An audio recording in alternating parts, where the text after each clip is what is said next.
As I have started putting the wheel together, I have realized that last time I've made a very basic measuring mistake.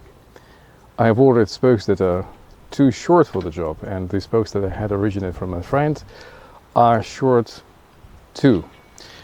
I wasn't able to see that I've made a lacing mistake last time, and as I was putting the wheel together, I just realized that I didn't lace the wheel correctly. Let me show you what the mistake was.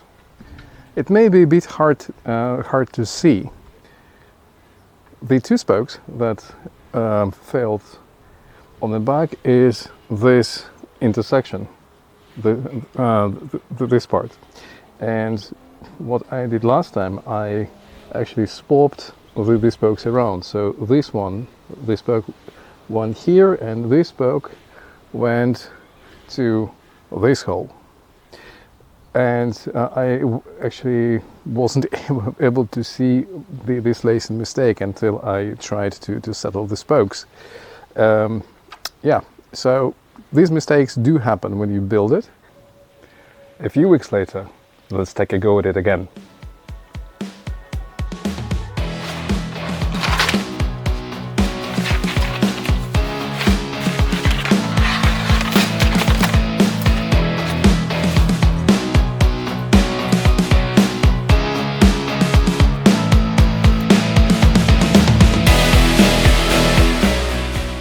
So what I'm gonna do now, I will remove one by one temporary spokes that I have been put in previously, and I will install new spokes of the right length.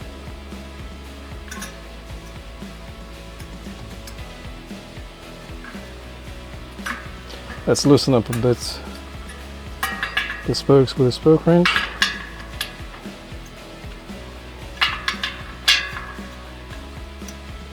So that we could use the power tool to unscrew them.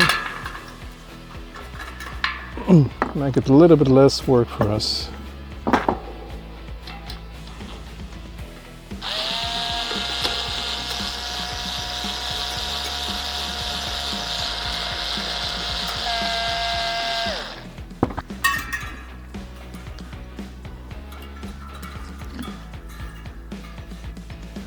And see how this one would stand.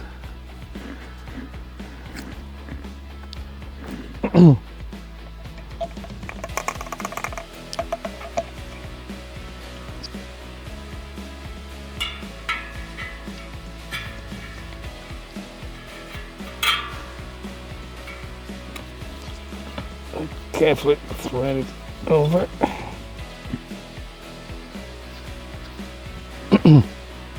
Let's also take a small drop of oil over the nipple.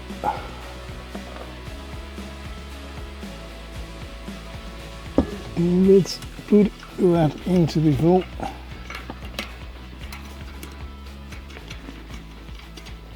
I'll be setting it with the hand and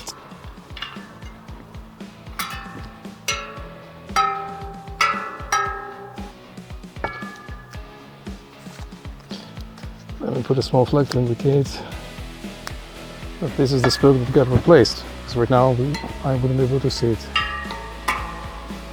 Okay.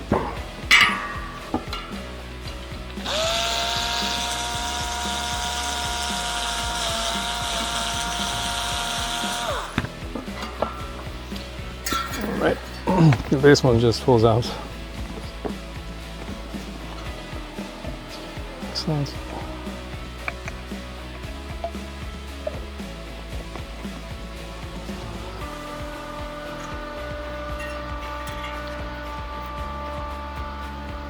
So it goes over and under. So I have to put it over and under.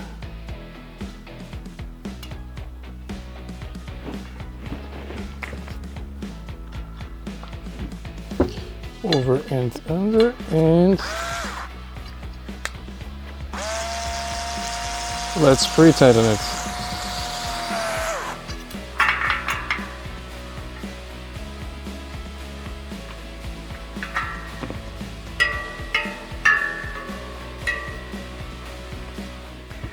You can actually use harping method, as I call it, when you actually pull on the spoke and you listen for the sound that it makes. You need to have a musical ear for it. It works well to find a spoke which are either badly over-tightened or very badly under-tightened. However, I personally rely on tools rather than on hearing to make sure that the wheel is actually correctly tensioned. A specialized tool. They exist in many shapes and forms. I personally use this one from Park Tool.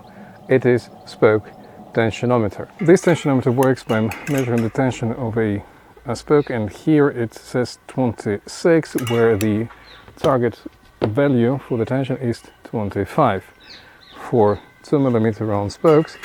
So I need to make it a bit looser, just a tiny little bit.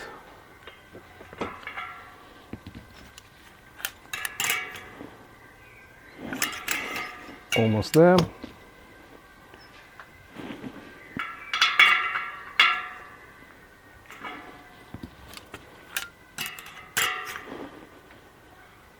Yep, that's the correct one. And this one is actually under tension, so it reads 22, so I can actually tension it further a bit.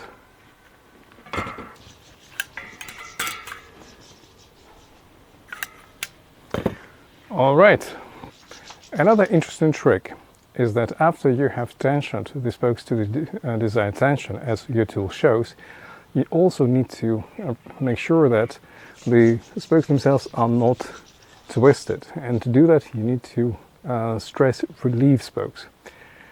It sounds complicated, but it's actually quite simple as pressing the wheel into the ground for a short while.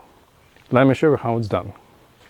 Well, everything that you have to do is you need to press it on the sides of the wheel, just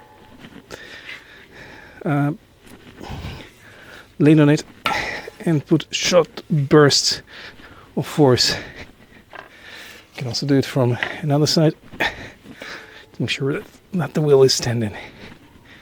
And also next to the tension, I need to ensure that the wheel is actually true. And what that means is that it doesn't wobble from left to right as it spins. Typically when you build a wheel, when you will tension the spokes to the required specifications, you will find a little bit of a wobbling, and it needs correcting. So it is corrected at the true instant. The best way to see this is to spin the wheel, and then you can actually see where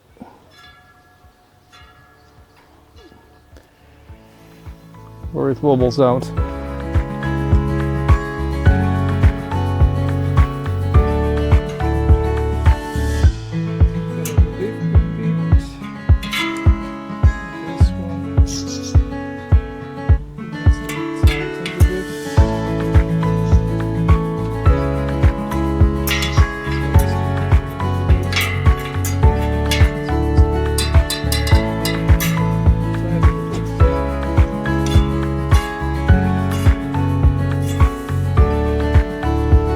Spin it, and it doesn't wobble much. So the wheel is true, it's properly tensioned, all the spokes are in place, everything is correctly laced, and the final step before giving the wheel back to my friend is to put a rim tape. Find a nipple hole, align it with the nipple hole of the tape, and then kind of simply roll it this way. Right here.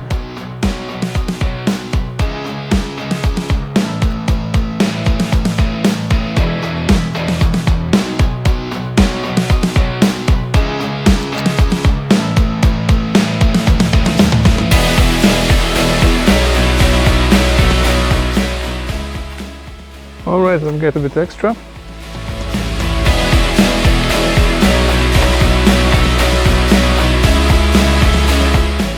I can simply cut away with a knife.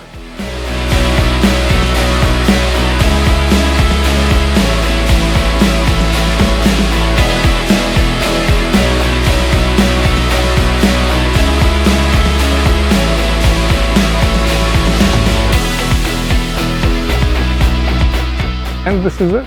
The wheel is ready. This ends this second episode of the Weekend Bike Mechanic.